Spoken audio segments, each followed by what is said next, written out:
অন্যদের মা যখন রাগ করে থাকে ভার্সেস আমার মা যখন রাগ করে থাকে। খিদে পেয়েছে মাম্মাম, ভাত বেড়ে দাও। প্রিন্সেস প্লিজ তুমি নিজে বেড়ে খেয়ে নাও, আমি একটু রাগ করে আছি যে দেখতে পাচ্ছ না। তুমি রেগে থাকলে তাতে আমার কি? আর তোমার কি মনে হয় আমি ভাত বেড়ে খাওয়াবে? প্রিন্সেস মাম্মাম রাগ করে আছে আর তোমার কিচ্ছু আসে যায় না তাতে। কেন রেগে আছো শুনি? তোমার ড্যাডিকে আমি বললাম আমার অনলাইনে একটা নখ পালিশ পছন্দ হয়েছে, যার দাম মাত্র 20 কোটি টাকা। তোমার ড্যাডি দাম শুনে আমাকে সোজা না করে দিয়েছে। তা বলে তুমি জেদ ধরে বসে থাকবে মাম্মাম? বাচ্চা নাকি তুমি?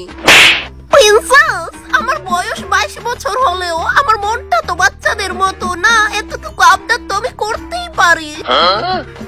আসো আসো ভাত বেড়ে দাও, আমার দেরি হয়ে যাচ্ছে। আসো, মাস্টার বাড়িতে যেতে হবে তো আমার। ওফো প্রিন্সেস আমার রাগকে একটু পাত্তা দেয় না। তুমি গিয়ে বসো, আমি আসছি। আমার কোনো দামই নেই, কেউ আমার রাগকে পাত্তা দেয় না। আবার প্রিন্সেসও আমাকে ভালোবাসে না, হানিও না।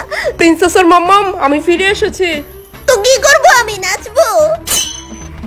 এখনো তুমি সেই নেল পলিশ নিয়ে আমার উপর রেগে আছো প্রিন্সেসের মাম্মাম? হ্যাঁ অনেক রেগে আছি। এই দুঃখে হয়তো তুমি রান্না বান্নাও করুনি, তাই না? রোজ 5 পদ রান্না করতাম, আজ আমি রেগে 18 পদ রান্না করেছি। তুমি আমার রাগ দেখোনি তো? বলছো কি ডার্লিং, 18 পদ? হ্যাঁ, রান্না করে আমি ফ্রিজে সব সবজি শেষ করে দিয়েছি। বেশ করেছি আমি, এটাই তোমার শাস্তি। শুধু একটা 20 কোটি টাকার দামে নখ পালিশ চেয়েছিলাম।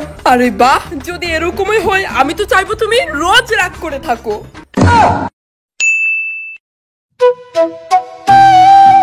মা আমি আয়া পড়ছি স্কুলতে।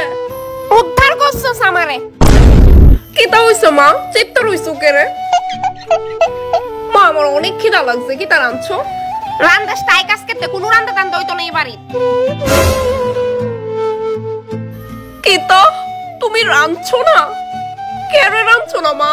তোর বাপের গেছে গাছ না, বিনা বেতনে এতদিন যে তোর বুয়ায় খাওয়াইছি, এটাই তো বেশি। ও নো, তোর এক তো খিদা লাগছে, তার মধ্যে আবার কেসকেসি।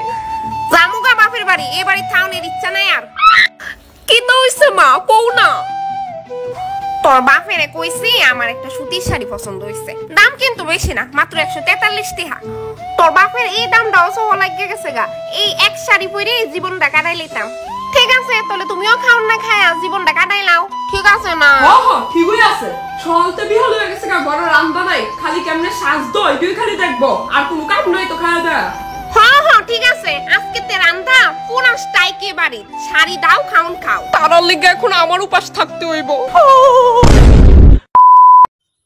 হ্যালো এভরিওয়ান, আসসালামু আলাইকুম। কেমন আছেন আপনারা সবাই? আশা করি সবাই ভালো আছেন এবং সুস্থ আছেন। ভিডিওটি কেমন লাগলো অবশ্যই কমেন্টসে জানাবেন। আজকের মতো বিদায় নিচ্ছি, আল্লাহ হাফেজ। দেখা হচ্ছে পরের ভিডিওতে। আসসালামু আলাইকুম, বাই।